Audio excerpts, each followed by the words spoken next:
You're listening to Alabama Tradition with Ryan Fowler and Martin Houston on Tide 100.9 in Tuscaloosa. O'Reilly! You need parts? O'Reilly Auto Parts has parts. Need them fast? We've got fast. No matter what you need, we have thousands of professional parts people doing their part to make sure you have it. Product availability. Just one part that makes O'Reilly stand apart. The professional parts people. O'Reilly Auto Parts.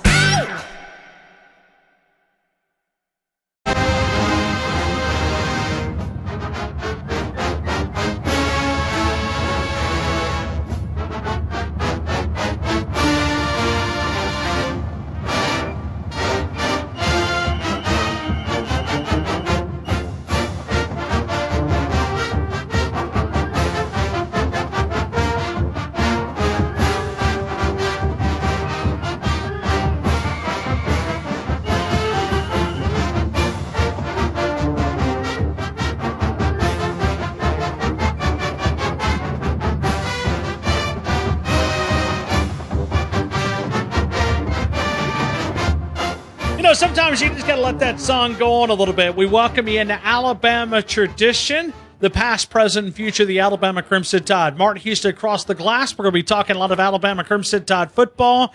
We started at 2:48. We're down to just a couple of days away from practice starting.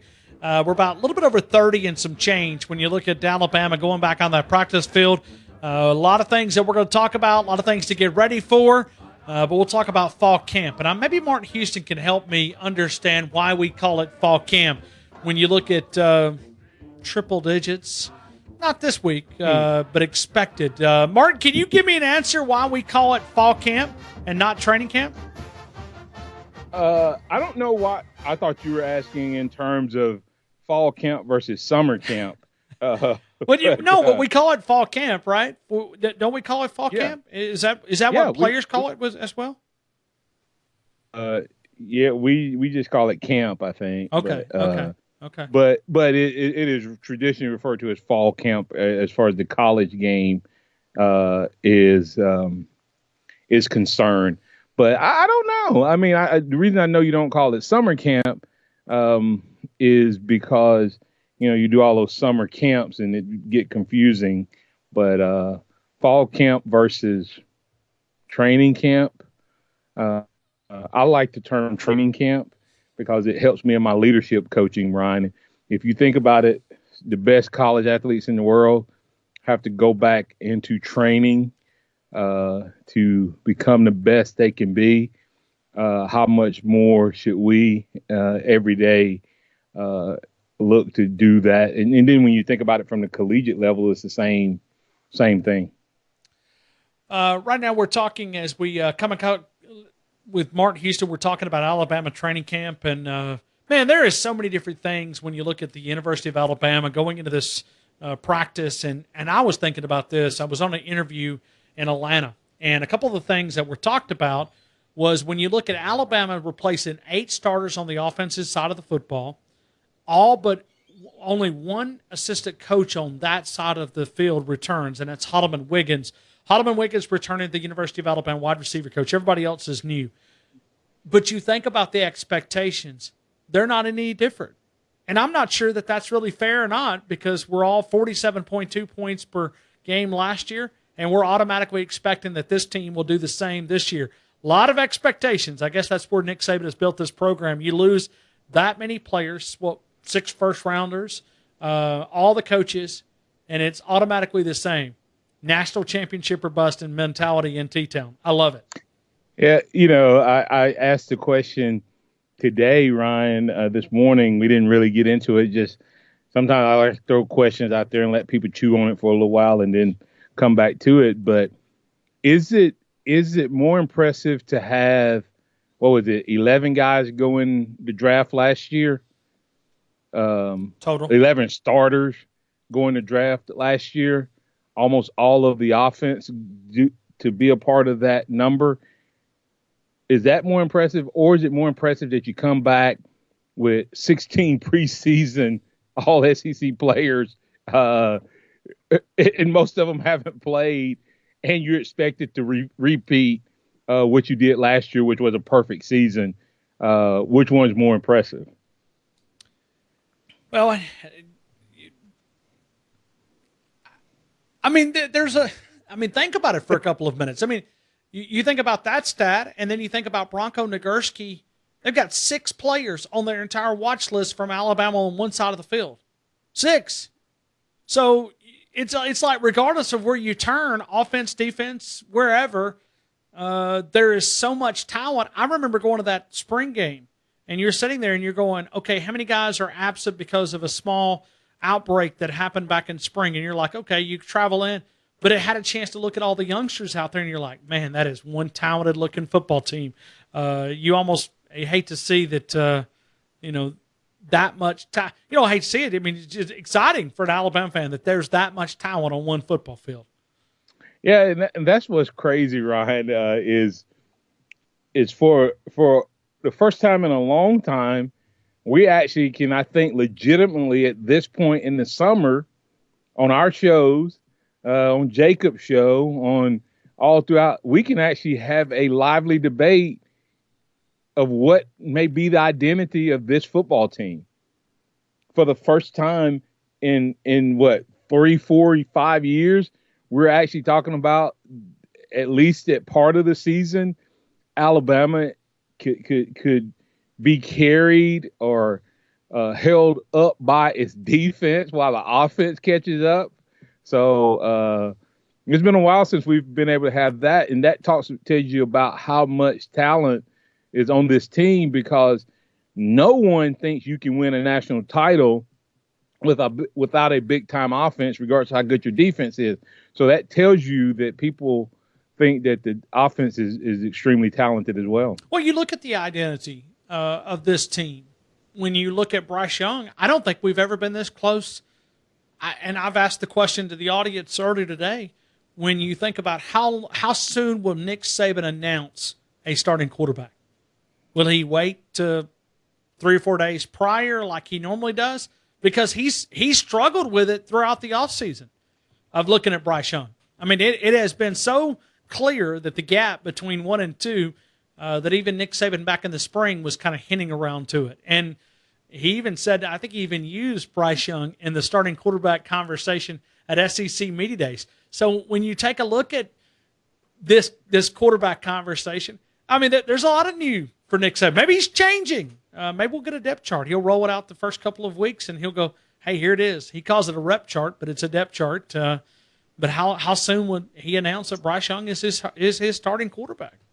I don't know if there'll be an announcement, because I think it's already settled, if that makes sense. Yeah. I mean, do you announce Christian Harris as your starting inside linebacker? Sure. Yeah, great point. I mean, you may not announce it if it's already determined and everybody knows it when they roll out there. And I don't think anybody's questioning it when the conversation always starts off with about quarterbacks is Bryce is this, Bryce is that, Tyson is getting better, Jalen Milroe has some great upside. But, when you hear that conversation, I think the biggest difference, even though we've had some circumstances and situations where there's been some quarterback battles, there's been legit quarterback battles. If we try to make this into a quarterback battle based on what we've seen, I think it's going to be us talking heads making it a battle. When you look at Bryce Young from that perspective, because I've listened to you talk about how people made you better in front of you or behind you, does that concern you that there's not that much quarterback competition? I don't think there's not. Don't misunderstand. I think Tyson can be a quarterback at Alabama that can lead this team. So I think there's enough that he will push him to keep getting better. I don't think it's that much of a gap that if he goes out there and throws a bunch of interceptions that you won't see, a chance for or an opportunity for there to be some movement. And then I think, Ryan, you ever watched the race where one guy's been leading the whole time, and all of a sudden he looks and he feels it, and the crowd starts making noise because there's some guy that's about 5 people back, and they're starting to close, and that person has kind of lost their edge because they were out front, and then they try to kick it back in. I think if Bryce Young thinks that he's that far ahead, then Jalen Milroe, based on what I heard Nick Saban say, this is what Nick Saban said. He said Jalen Milroe is the most athletic guy on the team. He may be the fastest guy on the team, and man, can he throw it. He said, now we just got to get him throwing it to the right people at the right time. Well, what does that mean, Ryan? That could mean that this summer that has happened. That's the part we don't know. Jalen Milroe could come in 2 days in, one practice in, and be the man that's in the hunt to take that spot. So, I hope Bryce is still working to get better and not thinking he's that far out.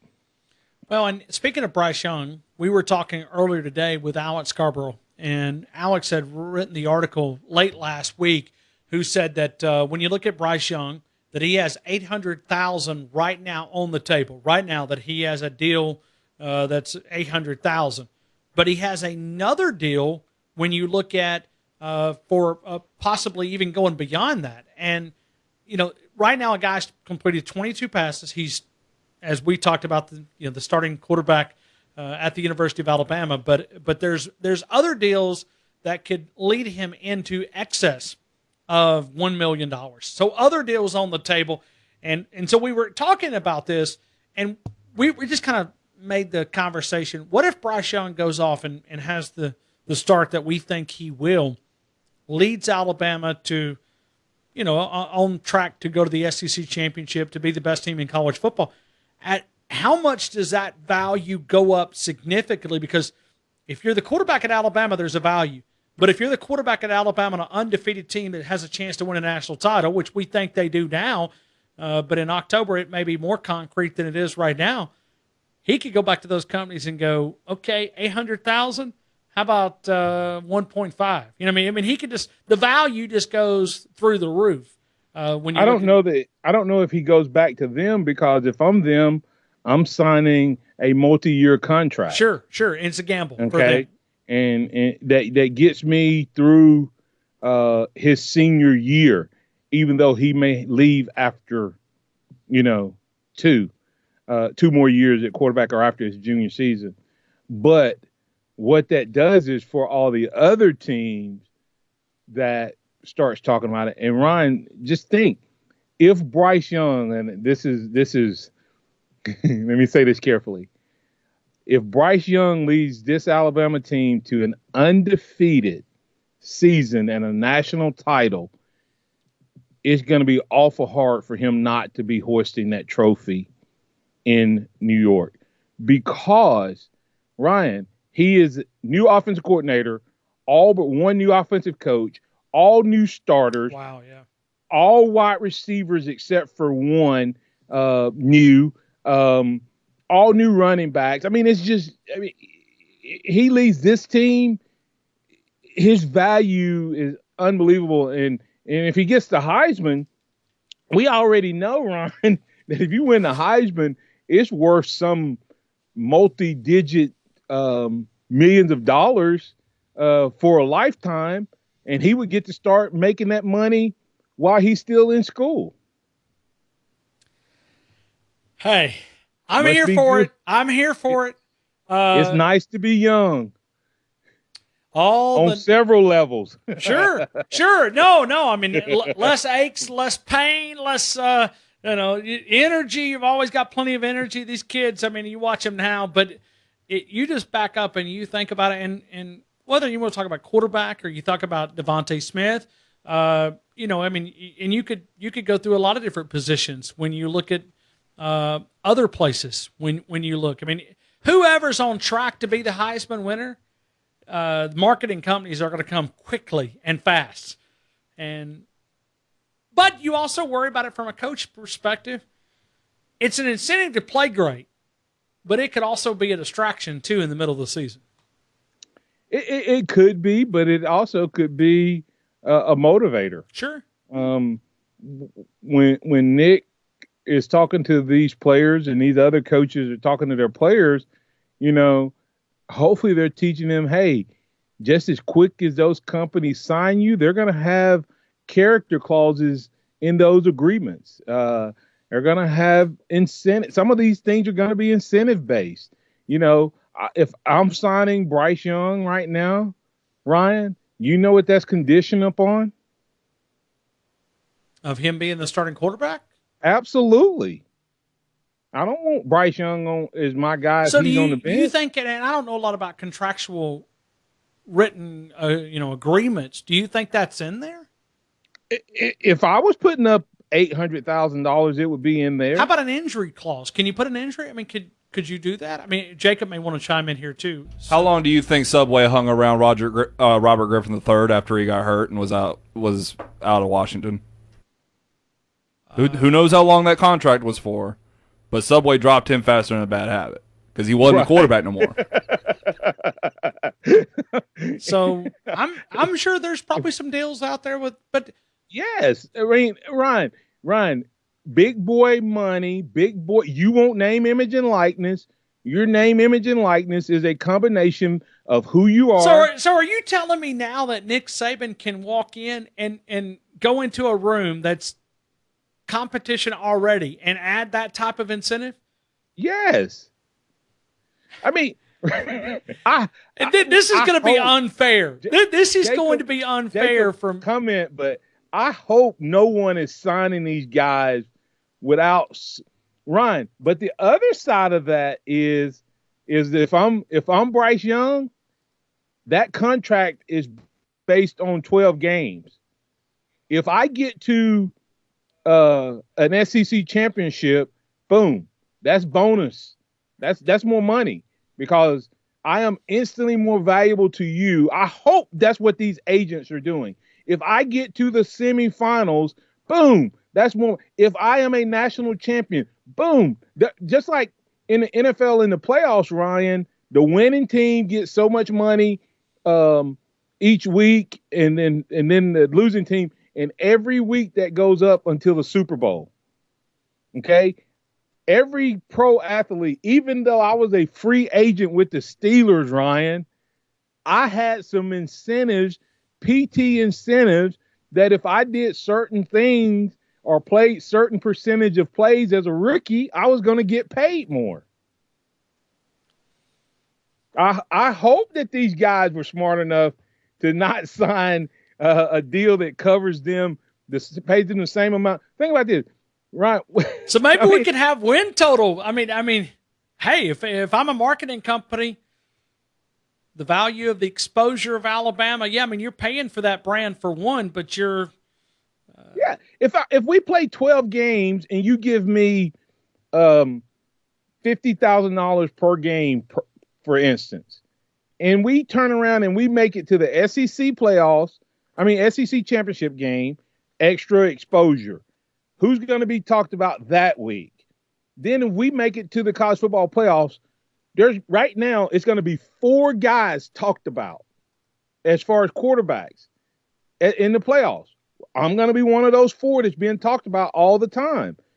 You're going to pay extra for that. If I win in this now the national championship, that 2 weeks, it's going to be me and the other guy they're talking about. You're going to be getting exposure after exposure. I hope that these guys are dealing with these contracts just like you would any other contract. And the bigger the money, the more clauses you have in it. Just on like both sides. Listen, I'm having to adjust to this just like Nick Saban stood on that Wednesday and said, hey, what we say today may not be true tomorrow. Or what we said yesterday, it may not be true tomorrow. Have you not thought about that angle? I thought about the incentive side of it, but not from the extent of I mean, the dollars go. I lose track with the dollars when I think about Devontae Smith, because the value of what it would have been this time last year for Devontae Smith, and then what the value would have been middle of the season, and then what about towards the end, like the month of November. I mean, he could have made a month that, because if people that a wide receiver for winning the Heisman Trophy, I mean, that's a value within itself. But the exposure of just putting that team on his back and saying, hey, from a wide receiver perspective, if you were a company that could have come in November the 1st and signed him to a deal, I don't know what you would have charged. But think about the companies that signed him in August. They should get the greatest value for the least because they signed him. But if Devontae is smart, or if Bryce Young is smart, Bryce Young is looking and going, okay, I could be the best player in the country. If that happens, here's what my deal is worth. If I'm on 3 All-American teams, this is what that deal's for. This is what that's how you negotiate contract. It's sort of like, if you got in on Amazon when it first started, you didn't have to pay more for that stock when the value went up. If you got in 2 years down the road, you paid a little bit more, but you haven't had to pay any more. If you get in now, you're paying a premium. But the people who valued it before, they get the ride and exposure. But if I'm that Amazon stock, hopefully I was planning for that to happen.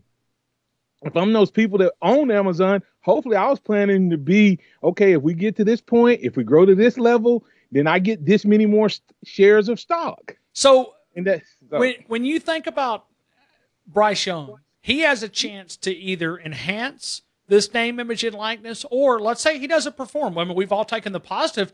What if he does the other way? Right. And you look at companies that they're going, oh, hold on.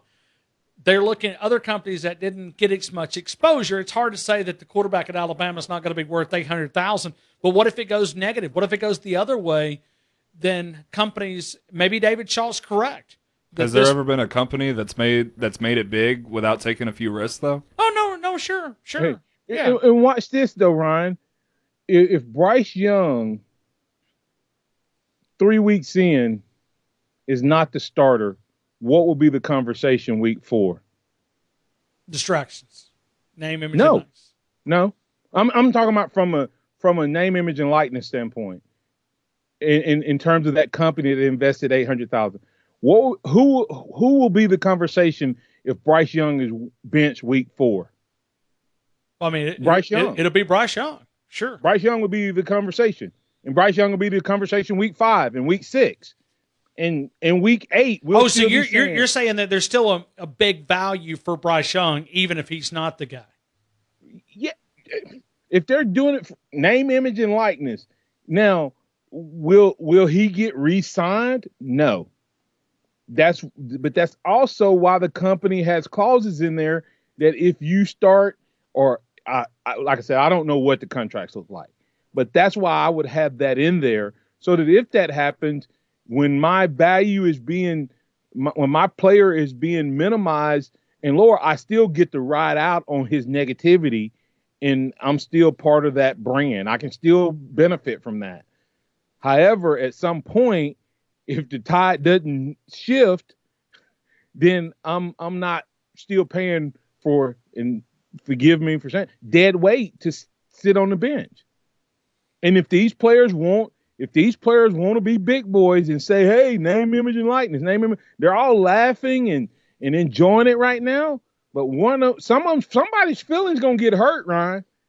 When the first company dropped one of them and we start reporting, oh my goodness. Hey, Ryan, remember this, and I'm not picking on, I only remember the kid's name from Auburn. You remember the big kid that was from Birmingham? Gonna be the next Cam Newton. Oh, Johnson. Yeah, Jeremy Johnson.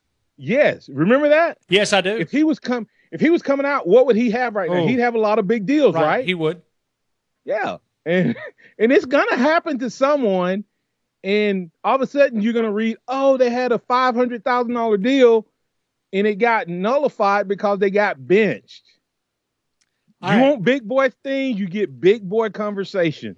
And there's going to be some 18, 19-year-olds that's for the first time going to see a true value of someone saying, yeah, I'm not going to sugarcoat it, baby. You're not worth it. You're not any good. I'm not giving you any more money. Let's break here. We're going to come back. I'm going to ask Martin's on a roll right here. We're going to get back to the conversation. I'm going to throw out some other things about training camp and many other things. I'm going to ask you how Coach Stallings would have handled a certain situation. We'll continue with more Alabama tradition, the past, present, and future of the Alabama Crimson Tide.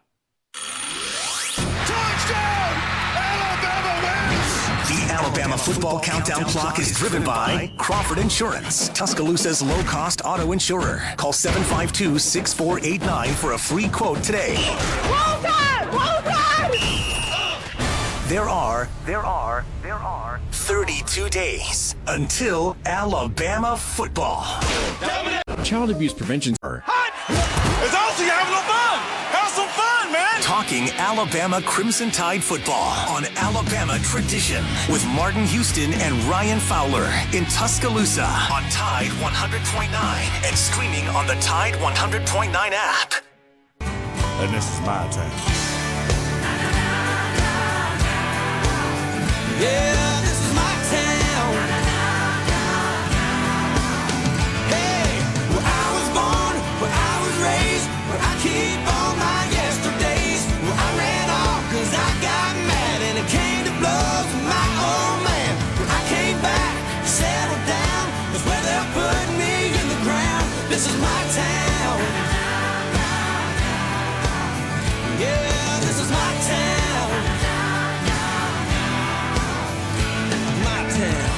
All right, I want to take you to New York for just a couple of minutes. You don't have to stay, but at least allow me to take you to New York. We've got some connections with Joe Judge, who got his start here in Tuscaloosa under Nick Saban, but a full team brawl that happened there under Coach Joe Judge. We've got some players. We've got some assistant coaches that have ties back here. Many different. I think Jeremy Pruitt's there. I know that Burton Burns is also there. But running back Corey Clement was brought down hard by Jabril Peppers, and Evan Ingram, which played at Ole Miss, defended his guy, gave a little bit of Peppers a shove. That set off Logan Ryan, who then took Ingram down from behind. The entire team jumped in. Where was Daniel quarterback? Daniel Jones, the quarterback? Somehow he ended up at the bottom of the pile. When you look at Daniel Jones, considering Yahoo put this in there, considering his 45 sacks last season, that seemed to be a talent of his, which is pretty good within itself. But Martin, I got to get you to react. I mean, that's pretty good. But how did Coach Stallings handle fights? Because triple digits, 2-a-days. What was his mentality with fights out on that field? He didn't necessarily like it, but I don't necessarily know that he had a specific way of handling it, each and every time. He didn't like for teammates to fight.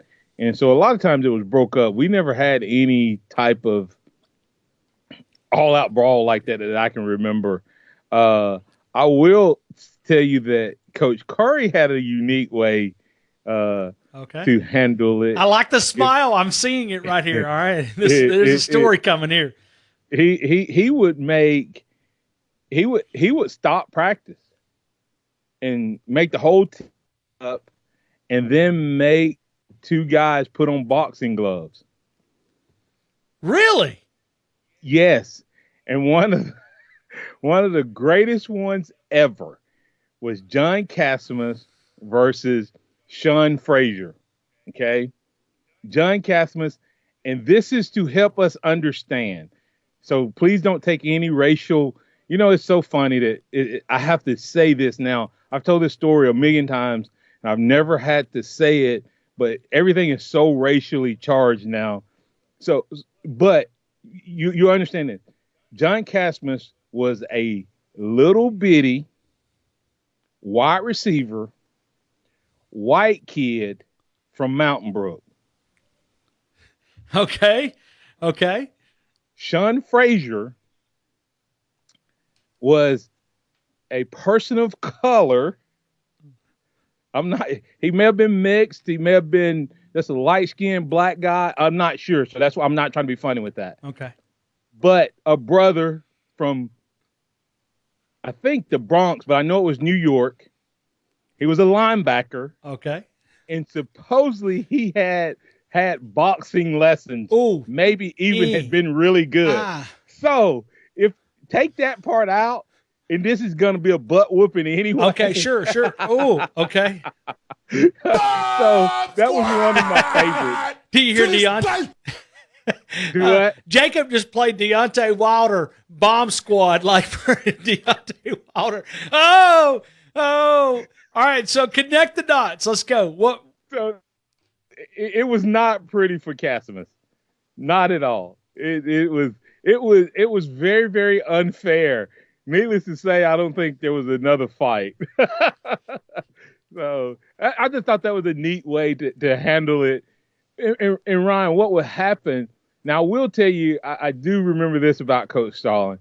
If you did it, and Homer Smith was bad about this too, you get the next 100 reps, man. Because nothing wears you out as much as fighting. And then you may have to run rep after rep, where you may be on a rotation of like 3 or 4. Oh, you got enough energy to fight? Undoubtedly, we're not working you hard enough. That was kind of the concept and thought process behind that. But as an NFL team, for one, your quarterback somehow ends at the bottom. I know we were kind of had a little punchline there, but not good. No, not good. Not good. But Coach Judge lined up these professional athletes. And I know you got a lot of guys that are trying to make the team, coming in as free agent or undrafted guys. Or he made them line up and run wind sprints, which I guess really never happens at the next level, at least to the extent. But I know the media was chiming in, talking about him up doing wind sprints. So I guess he's trying to send a message. Joe Judge, punishing team with wind sprints after a major brawl in the NFL training camp. Well, and the punishment, Ryan, would be that he makes you go right back out to practice. You see what I'm saying? Sure. So that's probably the punishment side of it is practice didn't end. And the brawl got you tired, and then you're running. That's one of those where if you wasn't in the fight, you're like, should have jumped in somewhere, because you're going to get the same punishment. Well, and I saw it yesterday, and Jacob, you have to help me with the names, but over in Carolina, the linebacker that was hit, and then I believe there was a wide receiver. It was a defensive back who was undrafted. I can't tell you anybody's names because they're all fringe guys. Yeah. But the wide receiver was coming over the middle. And he got popped. And he was up in the air, and the safety basically targeted him. You can't do that to your own guys in practice, man. And they cut him, Martin. They cut him. They literally before the practice day was over. Yeah, they cut him. So he took a shot at a wide receiver going across the middle, trying to make the team, undrafted guy, trying to impress, and he targeting. He cut him. So the guy over at Carolina. Let me tell you, that probably means that the receiver was a prized possession. No, he was. No, these were both undrafted guys trying to make the roster, but the guy had to go to the hospital. Like they pulled the ambulance and everything. So, and he was diagnosed with a concussion, so that's why they cut him. Okay. I didn't say drafted. I said prized possession. Sometimes they see like this is what a lot of people don't know. You ever watched Jacob, Ryan, you ever watched a preseason game and you see a guy and you're like, man, that guy, I don't know who he is. He could be really good. And then you don't see him the rest of the camp and he doesn't get to play anymore. You know why? Because they're going to put him on a practice squad and develop him, and they don't want the other teams to see him. And so even though this guy may not have been, a drafted guy, he could have still been someone with a plan that they had a plan for as well. And I'm not saying they don't value everybody, but the reality of it is they show you when they cut you in the middle, and I hadn't seen the play, so it could have been so bad, or it was PC media. That could be one of the three things. It could be he was targeting. It was the player. You said an ambulance came and all of that. Yeah, at Carolina, right? Yeah, and so if they don't do anything, because they were worried about they him look bad, even moving his extremities. He had that lights out, your arms kind of frozen in an L-shaped deal. Yeah. He was out. Yeah, and that's probably what made it as well. Hardest hit you ever? Don't be surprised if this kid doesn't end up somewhere else though, because some coach out there may be like, "That's the type of kid I want." Hardest hit you ever took in a game or in practice? Did I remember or that I took? Or that you took? Well, the hardest lick because fullbacks would be an easy target to get cheap shots in there. Well, Ryan, I got knocked out in the Tennessee game by a guy named Shazan Bradley. Were you in concussion protocol?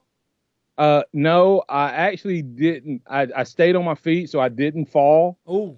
And like he hit me, and then Dwayne Hardy hit me, and when Dwayne Hardy hit me, it knocked me back toward our huddle, and I literally walked back to our huddle, was in the huddle, play was called, muscle memory, I guess. I walked to my spot, I get down in my stance, and all of a sudden I hear the roar of the Tennessee crowd, and I don't remember anything before that play, during the huddle, and have no idea what play it's called. And I literally guessed it's probably going to be a sweep. And it was a sweep. So it looked like I knew what I was doing. No one knew it. We're watching film, and Homer Smith goes, "Martin, you look like you're kind of drunk on that play after that play." And I'm like, "Coach, I wasn't drunk, but I was completely out."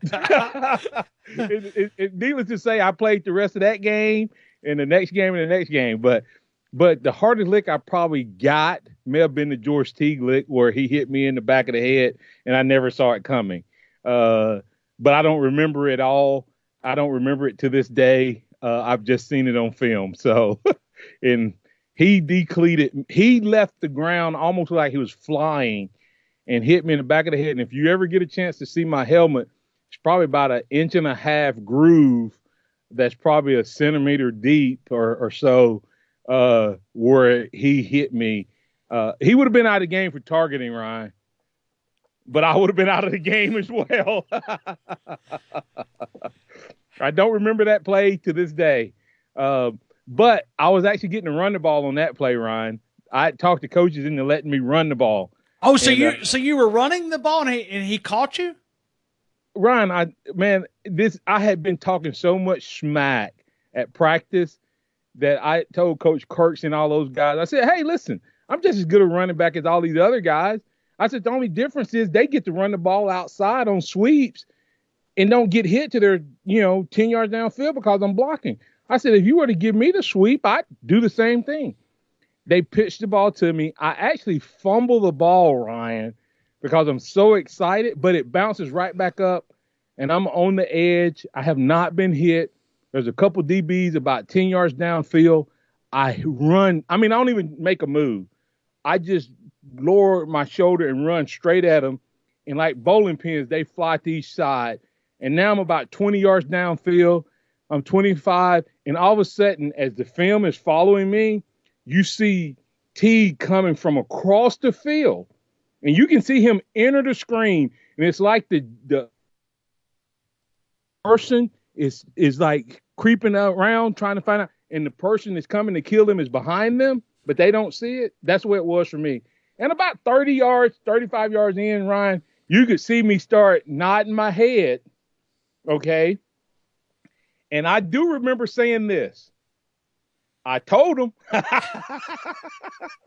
Needless to say, after I got knocked out, Coach Kirksey, when he got me back in practice, he said, "Don't worry, we will never call that play again." And they didn't. So Well, I mean, I almost like when I think about what you guys had to go up against in practice, good heavens. I mean, that 92 defense was nasty. I mean, to go up against those guys every day in practice? Yeah. Oh, it was. I mean, it was. I'd be tired when Saturday got here. Yeah, practice was the hardest part of my week for the most part, or at least the most physical. The Saturday games were never quite as hard as the Tuesday practices were our big full pad days. So that's when it got real every Tuesday. So now with Tuesday here in Tuscaloosa with Nick Saban, it's run install and then pass install, and then they tie it all together Thursday. Coach Stallings had to have more than just one day dedicated to running, though, right?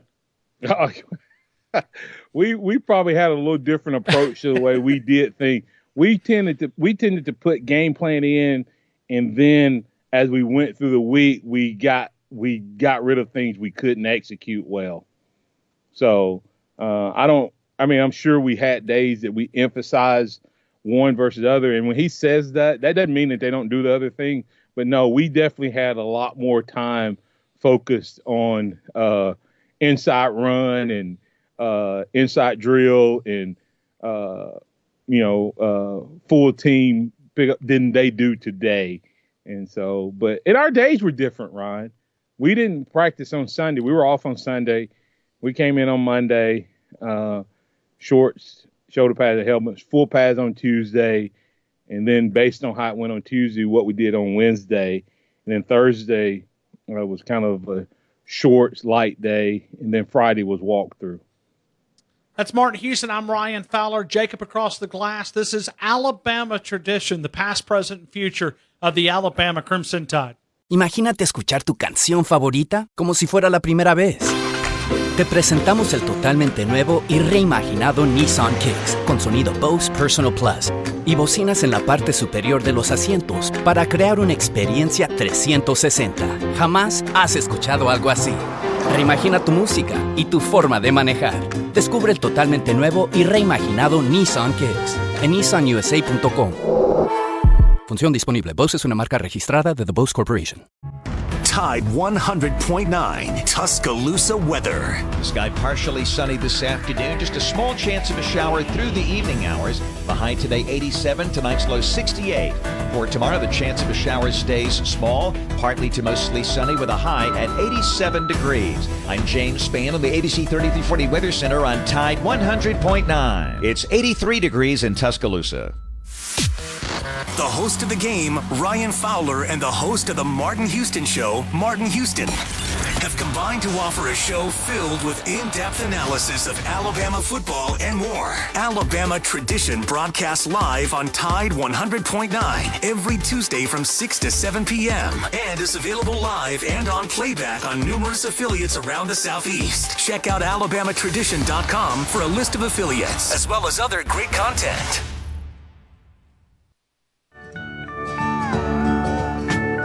Mamas, don't let your babies grow up to be cowboys. Don't let them pick guitars or drive them old trucks. Let them be doctors and lawyers and such. Mamas, don't let your babies grow up to be cowboys. See, Martin, you got to understand the smack talk, okay? Because I don't think he can hear coming back. I keep hearing with the Cowboys playing the Steelers. See, he's saying don't let your babies grow up to be Cowboy fans. This is Jacob trying to get a shot in at my Dallas Cowboys because Thursday Night Football starts this week. He's been getting these little subtle jabs in on me. You're a part-time Steelers guy, so you kind of get it. Well, for me, it's interesting. I grew up a childhood like loving the Cowboys. The Cowboys are the greatest. Tom Landry was my guy. Loved the Cowboys prior to Jerry Jones.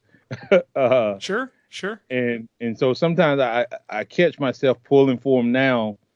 But then, of course, I went to the Steelers, and I loved Coach Cowher, and I loved what's his name as their coach now. Tomlin. But, Mike Tomlin. I'm kind of torn. I want to see Najee do really well, but then I'm like, am I going to be a Steelers fan for real now? Because I've really never been like a Steelers fan.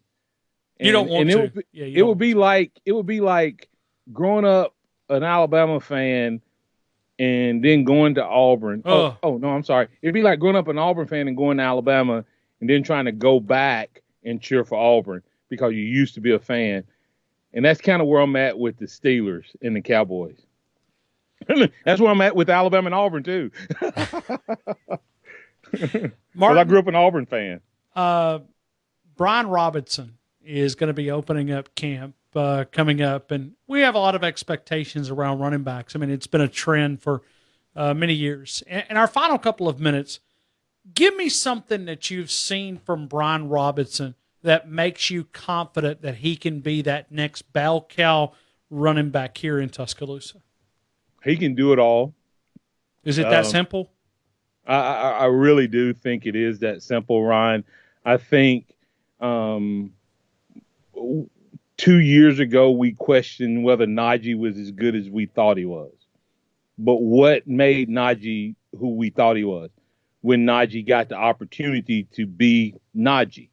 And I think Brian Robinson is now please don't hear people hear me saying that he's more talented than Najee. I think Brian Robinson is a more complete back than Najee. I think that Najee has maybe a better running style.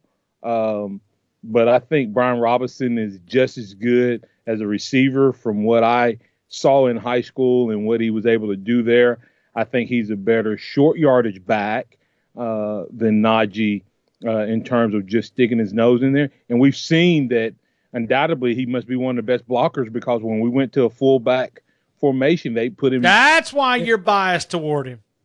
And then he's a Tuscaloosa kid. But yes, I do think that I think he is a guy that if he had been the man, we would feel totally different.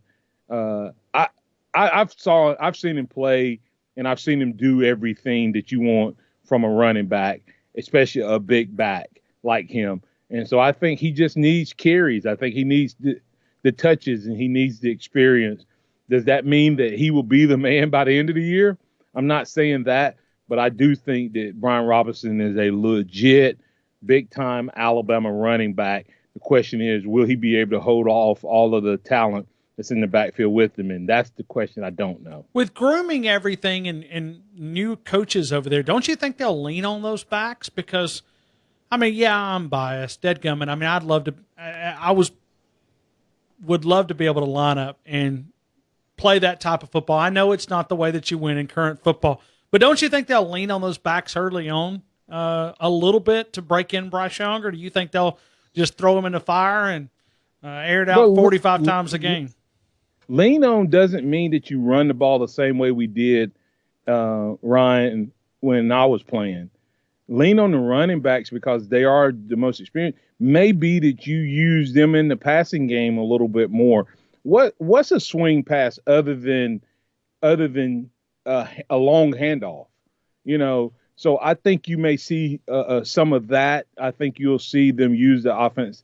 Here, I got a quick question for you, Ryan. I know we need to go. I saw this on Saturday down south. What's more likely to happen? Will Reichert repeat his perfect performance, or the offense scores 50 or more points in 6 games this regular season? Ooh. 6 games or more. I would probably say more likely it probably Will Reichert. What would you say? Points. Say what? Huh? It's the points. They play 4 cupcakes. That means they only got to put 50 on 2 SEC teams. Yeah, but he said halfway through the season. No, I said 6 all year. Oh, okay, 6 all year. Okay. Hey, nobody has caught that side of it, Jacob, that there's probably 4, and they only have to find 2 SEC teams that they have to do this on. But here's Auburn. The question. And you're going to do it at Ole Miss. Is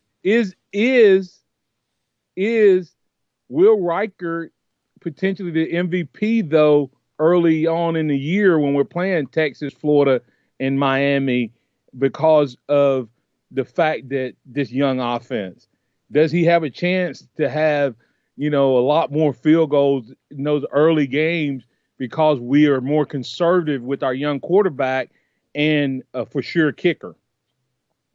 I don't know about the conservative aspect. First, Nick Saban at SEC Media Day said that that the offense is going to stay the same under Bill O'Brien. And Bill O'Brien, historically, the more question marks around his quarterback, the more he throws the ball.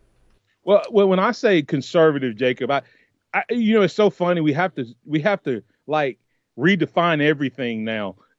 Conservative wasn't meaning that we run the ball a lot, but may mean that when we're in field goal range, we're not as aggressive this year as we were last year. So when I'm saying conservative is where you may would have came out and trusted Mac Jones to really go get a 3rd and 10, you may settle for a draw or a screen or some type of bubble screen with the young quarterback versus letting him throw it in scoring range because of your kicker.